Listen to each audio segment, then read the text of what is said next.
नमस्कार दोस्तों। मगध साम्राज्य के पहले वीडियो में मैंने हर्यक वंश पर बात की थी। हर्यक वंश के विभिन्न शासक बिंबिसार, अजातशत्रु, उदयन के बारे में चर्चा किए थे। आज बात करते हैं हर्यक वंश के बाद किस वंश ने मगध साम्राज्य पर शासन किया। तो हर्यक वंश के बाद शिशुनाग वंश और शिशुनाग वंश के बाद नंद वंश।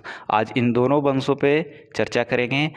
शिशुनाग वंश के कौन से राजाओं ने मगध पर शासन किया, नंद वंश के कौन से राजाओं ने मगध पे शासन किया। इससे पहले मैं बात कर लूँ कि जो पिछले वीडियो में मैं बताया था हर्यक वंश, उससे बीपीएससी के क्वेश्चन पूछे जाते हैं और इन दोनों से भी क्वेश्चन पूछे जाते हैं। तो उसमें एक बीपीएससी का क्वेश्चन पूछा हुआ है कि अजातशत्रु किस वंश से संबंधित है। तो आप लोग जानते हैं कि अजातशत्रु हर्यक वंश से संबंधित है। इसी तरह और भी हम क्लास के बीच में कुछ क्वेश्चन जो पूछे जाते हैं उस पर बात करेंगे। तो चलिए, शिशुनाग वंश। शिशुनाग वंश की स्थापना शिशुनाग ने किया था और शिशुनाग वंश, शिशुनाग के समय मगध की दो राजधानी थी। एक मगध की दो राजधानी थी, एक राजगीर और दूसरा वैशाली। एक कौन? वैशाली। ये दो राजधानी शिशुनाग के समय में मगध की थी। और इसके सबसे महत्वपूर्ण घटना क्या है? अवंती पर विजय। शिशुनाग ने अवंती पर विजय प्राप्त किया। उस समय अवंती का शासक अवंतीवर्धन था। जबकि अवंती पर विजय प्राप्त करने का प्रयास बिंबिसार ने भी किया था, लेकिन यह युद्ध अनिर्णित रहा। उस समय अवंती का राजा प्रघोत था, जिससे युद्ध हुआ और यह युद्ध अनिर्णित रहा था बिंबिसार के समय में। लेकिन शिशुनाग अवंती पर विजय प्राप्त कर लिया था। शिशुनाग वत्स और कौशाम्बी पर भी विजय प्राप्त किया। शिशुनाग वंश के दूसरे शासक जो मगध पर शासन किए वो कालाशोक हैं। कालाशोक या काकवर्ण, बौद्ध ग्रंथों में इसका नाम कालाशोक आता है, जबकि पुराण में इसको काकवर्ण कहते हैं। कालाशोक से संबंधित मुख्य घटना है कि कालाशोक ने ही अपनी राजधानी को पाटलिपुत्र में स्थानांतरित किया था और उसके बाद से ही मगध की राजधानी पाटलिपुत्र हो गया। और इससे संबंधित एक घटना है द्वितीय बौद्ध संगीति। 383 ईसा पूर्व में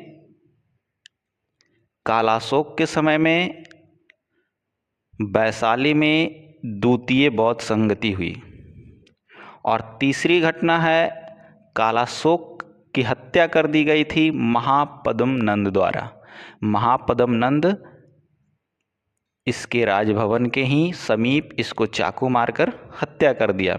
जबकि कहा जाता है कि कालाशोक के 10 पुत्र थे जिन्होंने फिर बाद में शासन किया कुछ समय तक, लेकिन महापद्म नंद धीरे धीरे सबको खत्म करके और नंद वंश की स्थापना किया।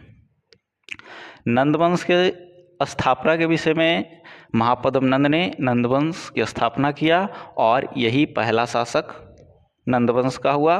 नंद वंश से महापद्म नंद से संबंधित कुछ घटनाएं इस प्रकार है।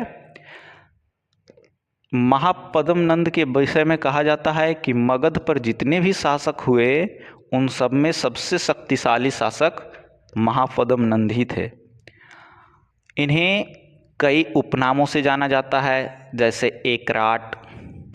एकराट के नाम से भी जानते हैं इसको, सर्वछत्रांग के नाम से जाना जाता है, कली का अंश भी कहा जाता है, या परशुराम का अवतार भी कहा जाता है।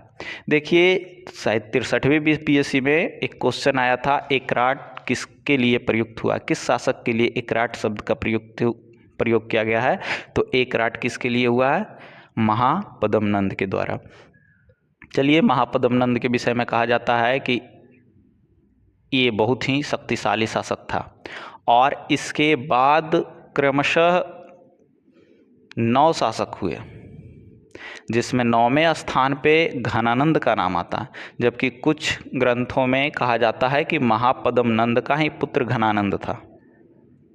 तो घनानंद के विषय में हम जानेंगे। घनानंद को बहुत बड़ा साम्राज्य महापद्म नंद के द्वारा दिया गया। महापद्म नंद जो था बहुत ही शक्तिशाली शासक था और इन्होंने मगध का बहुत ज़्यादा विस्तार किया। जिस कारण से घनानंद को बहुत बड़ा साम्राज्य मिला और बहुत ज़्यादा संपत्ति मिली। लेकिन यह योग्य शासक नहीं होने के कारण इससे प्रजा असंतुष्ट था।